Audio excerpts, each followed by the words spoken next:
চলুন আজকের রেসিপি শুরু করি।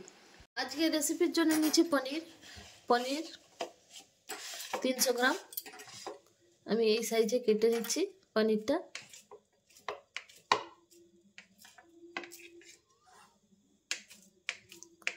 আপনারা কম বেশি নিতে পারেন।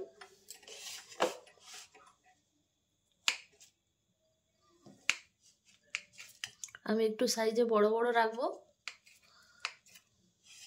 তার জন্য বড় বড় পিস করছি। আপনারা যেরকম সাইজ পছন্দ করবেন সেরকম সাইজেই রাখবেন।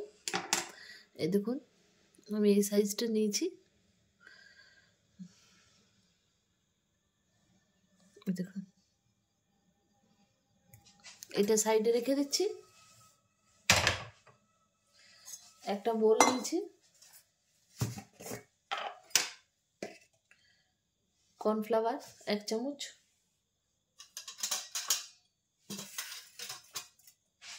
জিরে ধনে গুঁড়ো 1 চামচ, হলুদ গুঁড়ো 1 পিঞ্চ, গরম মশলা গুঁড়ো 1 পিঞ্চ, লঙ্কা গুঁড়ো 1 চামচ,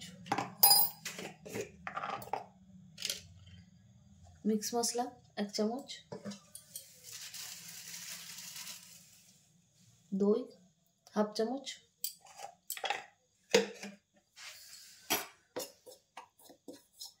খুব ভালো করে মিক্স করে নিচ্ছি।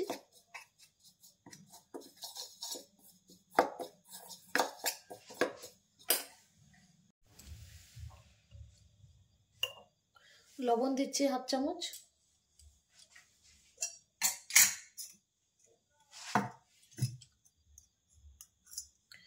সরষের তেল দিচ্ছি 2 চামচ,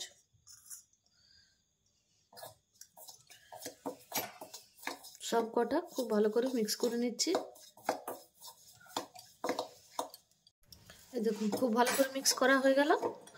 এবার আমি পনিরটা কোট করে নিচ্ছি, এইভাবে মাখিয়ে নিচ্ছি খুব ভালো করে। একটু জল লাগবে, আমি একটু জল অ্যাড করছি।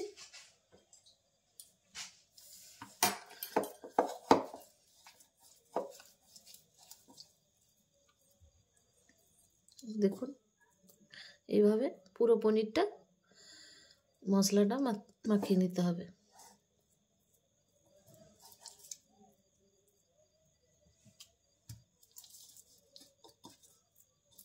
এই দেখুন এইভাবে মশলাটা পুরোপুরি পনিরের গায়ে বুলিয়ে নিতে হবে। এইভাবে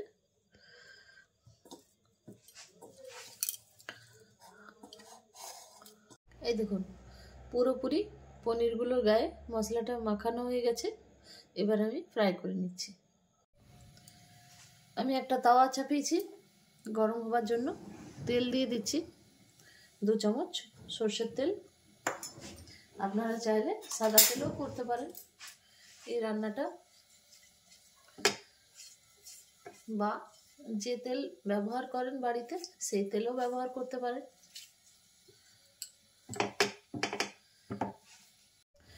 গরম হয়ে গেছে তাওয়াটা। এবার আমি মাখিয়ে রাখা পনিরগুলো দিয়ে দিচ্ছি।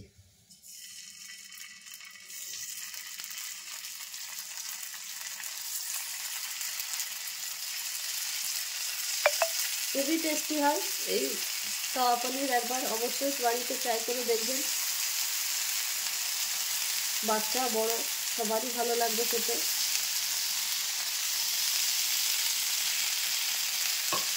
আমার এই রেসিপিটা যদি আপনাদের ভালো লেগে থাকে আমার চ্যানেলটা অবশ্যই সাবস্ক্রাইব করবেন। কেমন লেগেছে রেসিপিটা কমেন্টে অবশ্যই জানাবেন। ভালো লাগলে বন্ধু বান্ধবদের সাথে শেয়ার করবেন, আপনজনদের সাথে শেয়ার করবেন, লাইক করবেন।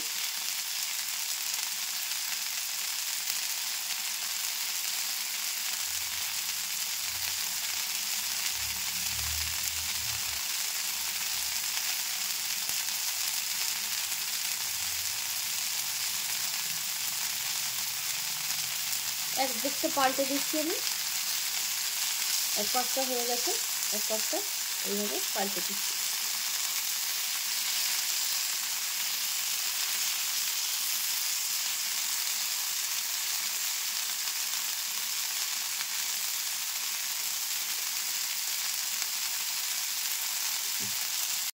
দেখুন পনিরগুলো এক পাশটা পাল্টে দিয়েছি, এক পাশটা হচ্ছে।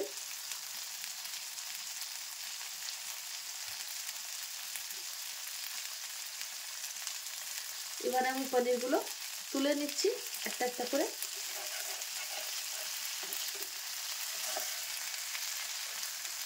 এইভাবে পনিরগুলো আমি এক একটা করে তুলে নিচ্ছি। দেখুন কি সুন্দর কালার হয়ে এসছে।